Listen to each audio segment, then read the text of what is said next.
The steadfast love of God never ceases. God's mercies never end. God's mercies are new every morning. Great is God's faithfulness. You know, it occurs to me, in church, we're always talking about a faith in God, but we don't talk enough about the faith of God. Maybe you think religion is primarily about believing in God, but maybe religion is primarily about God believing in you. Oh, don't miss that storyline in our Bible. It's all throughout it. You might think in your memory the Bible's about a people's faith in God. The larger arc is God's faith in us, a God that won't give up on us. I mean, Abraham, Isaac, Jacob, Joseph, they go sideways. King David goes sideways, and God holds fast. God holds faith in us all the way through the storyline. To finally, we're in the desert and we're groaning and moaning and we make idols and we give up on God, but God doesn't give up on us. And then ultimately, God so loves the world. God has so much faith in the world that God sends His only Son. Great is thy faithfulness.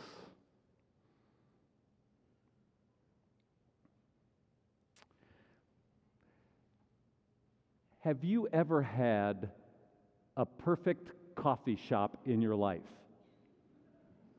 It's got to happen at the right time in your life, you know, when you actually have time to hang out in a coffee shop, because life gets busy. But have you had the perfect coffee shop? Because it is an amazing alchemy of perfectly pungent beans and then the perfect tables and chairs where you want to hang out. There has to be this subjective vibe that you just feel ensconced there. There has to be interesting clientele. Have you had the perfect coffee shop in your life?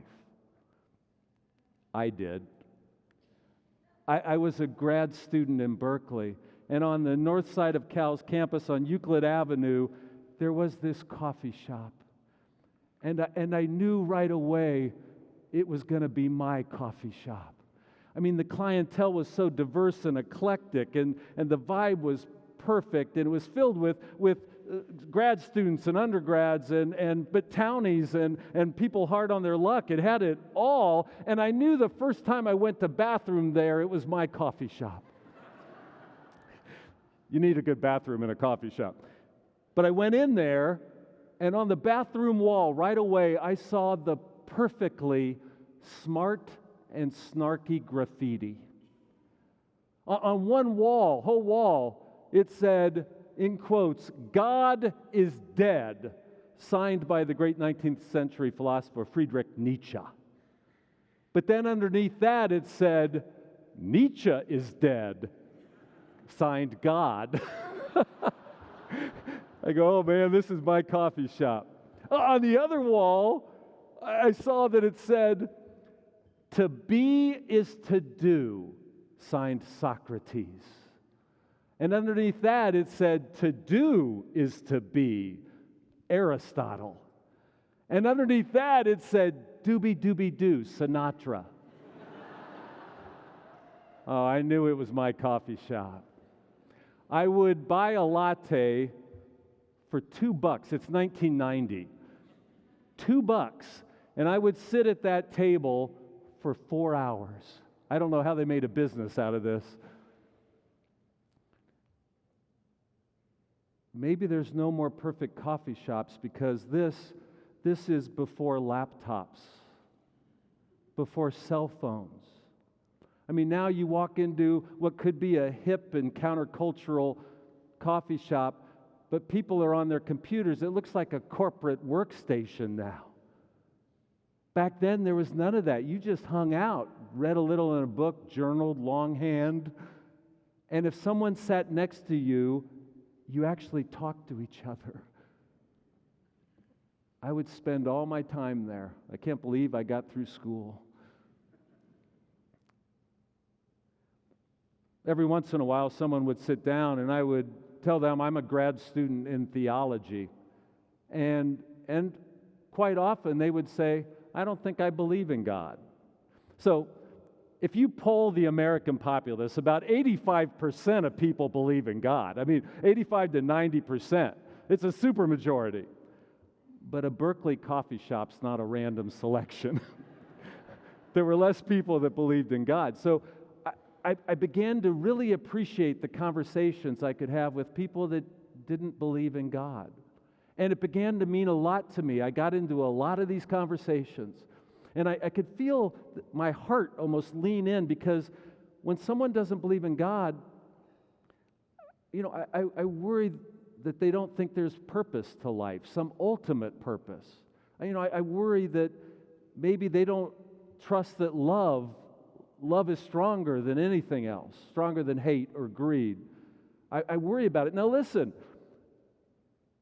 I don't worry about them as a person. I talked to so many people that didn't believe in God that were kind and moral and smart, and they were good people. I wasn't worried about them as a person. And I didn't think they'd go to hell if they didn't believe in God. I don't believe in hell. And I don't think God is about whether you have the right ideas in your head. I wasn't worried for their eternal soul. I was worried if they were missing a richness in life. I'm not positive what I was worried about, but I would lean in. When they said, I don't believe in God, right away I would say, tell me about the God you don't believe in. And then I would listen. Keep telling me more about this God you don't believe in. And if you let someone talk enough about the God they don't believe in, well, then you'll notice what I did, that I don't believe in that God either. The way they would describe God, they wouldn't describe God in the way that the high magisterial Christian tradition explains God. They would talk about God as, like this old dude with a beard up on a cloud and like with lightning bolts in it. They would describe Zeus. That's what they were describing. I don't believe in Zeus either. And that God would cause violence and judgment. And I would try to tell them of the remarkably sublime way the high tradition talks about God in Christianity. I would tell them of the Cappadocian Fathers and the Western Church Fathers that began to develop this incredibly philosophically dense notion of God, not some Zeus. And I would speak to them in the ways of these ancient church fathers. Let me tell you from a great theologian, let me quote this. To speak of God properly, then, is to speak of the one infinite source of all that is, eternal, omniscient, omnipotent, omnipresent, uncreated, uncaused, perfectly transcendent of all things, and for that very reason, absolutely immanent to all things. I know this is almost impossible to understand, but hear the density and the power. God, so understood, is not something posed over and against the universe or in addition to the universe, nor is God the universe itself. God is not a being, at least not in the way that a tree or a shoemaker or a frog is a being. God is not one more object in the inventory of things that are, or any sort of discrete object at all. Rather, all things that exist receive their being continuously from God.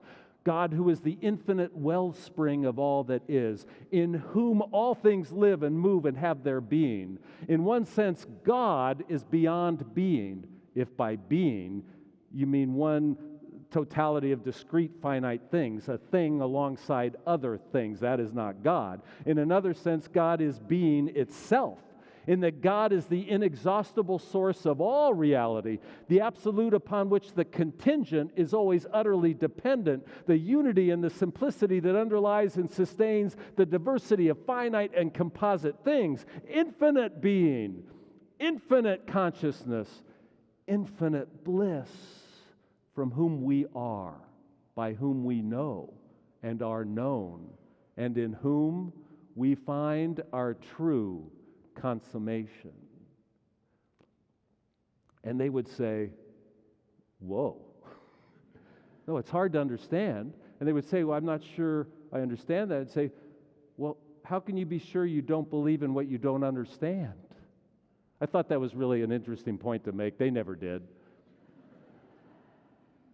But oh, the way we speak of God, never underestimate the philosophical power and complexity of the way the Christian tradition talks about God. It's not Zeus.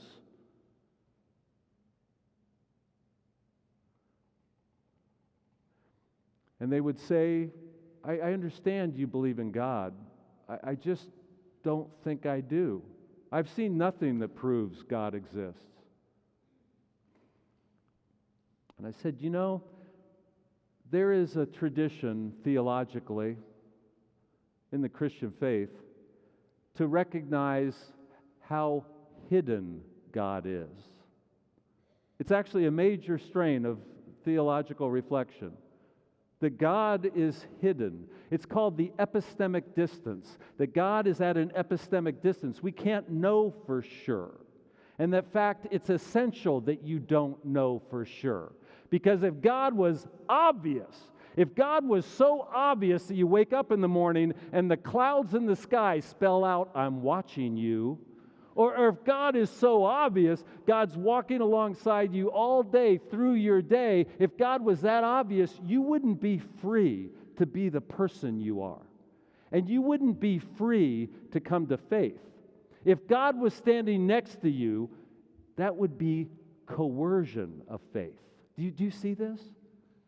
If God made God God is this infinite power. If God was obvious, you'd be overwhelmed. And true faith is never coerced. And so God hides a little bit so that you can search and seek and hope and discover for you as a person the way that you would do it. And come to something that's your own understanding. Epistemic distance. It's a major part of theological conversations, but we don't talk about that much. And people think that the Christian faith is always saying, if you don't believe in God, you must be crazy because it's obvious. God's not obvious. If you have faith, if God feels obvious to you, that's just a blessing. That's just a gift you've received. Because no philosophical arguments will get you to some sure sense that God exists. So we're in a coffee shop in Berkeley, and we'd go pretty intellectual. There are these classic arguments for God, the teleological argument that everything has a cause. In our universe, everything has a cause. And so the universe itself must have a cause, and that cause is the first cause, that is God. Or the moral argument that somehow you know what's right. How is it that you tend to know what's right and you have a morality? Well, that must be because of God. I mean, there's these philosophical arguments. Or argument from design, that if you look around at the complexity of the world and the spinning galaxies, and there must be a designer. But all those arguments can be refuted. You can't argue your way to God. And I would tell them this, there's no proof of God. And you can't argue someone into liking a glass of milk, right? That's what the Supreme Justice said. At some point, God is more like a subjective taste. Someone has a taste for God. It's more of a feeling level. Oh, we get into these conversations, and then every once in a while, in this Berkeley coffee shop, they had this big jar of brown sugar, and I used to love to put it in my lattes. And it used to be, I wasn't such a germaphobe. I don't know how this happened over my life. I used to not care about germs at all because you'd watch people go over with their spoon, dip it, and then lick it, and then put it back in. And it's like even the brown sugar was kind of moist, right? And all day long, people are doing that. And I just go over there and pour more of it in mine. And then we keep talking. And as they told me that they're not against anything. They just don't believe in God. And I would tell them of the via negativa. This is an ancient tradition in the church. The via negativa. It's the sense that God is so inscrutable, that God is so mysterious, that you really shouldn't try to say anything about God. The via negativa. that you should only really think about what God is not, that maybe that's all you could do.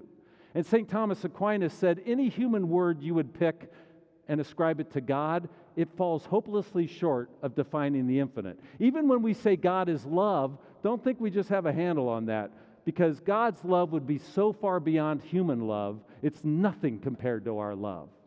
So the Via Negativa says, there are no words that could capture God. And the great 14th century mystic told his congregation, quit flapping your gums about God. Fall silent. God is beyond anything you would say. Now, I know right now I'm talking a lot about God, and I'm not going to fall silent because I'm preaching right now. But sometimes it sounds like religion just heaps all these words and ideas on God. God's beyond it all. And as I'm talking with them in the coffee shop, I could tell that they were conflating religion and the Bible with a belief in God. I mean, completely. So any problems they had with religion, if I talked to them long enough, they had problems with the religion. It's hypocritical, or it's mean towards gay people, or it's, and they're right about this. It can be mean towards people that are different. It could be too political. They had this litany of what was wrong with the church, but I noticed that made them think God didn't exist. Well, religion is not God. Oh, hear this. Hear what I'm saying. No religion is true. God is true. Do you hear what I'm saying? I hear Christians say there's only one religion that's true. There's no religion that's true. God is true. Anything that a religion could say about God falls short of God's truth. But they were combining what they hated about religion with God. God relativizes all religion. God is God. There's no religion that's perfect. Jesus is perfect. And they had problems with the Bible. And they thought at times the Bible seemed so odd, and they couldn't understand it, and weird stuff in there, and they would let that impact whether they believed in God or not. But God is bigger than the Bible. I believe that the Bible is God's word when rightly interpreted. That's a complex thing, and I'll leave it to another sermon. But God is beyond the Bible.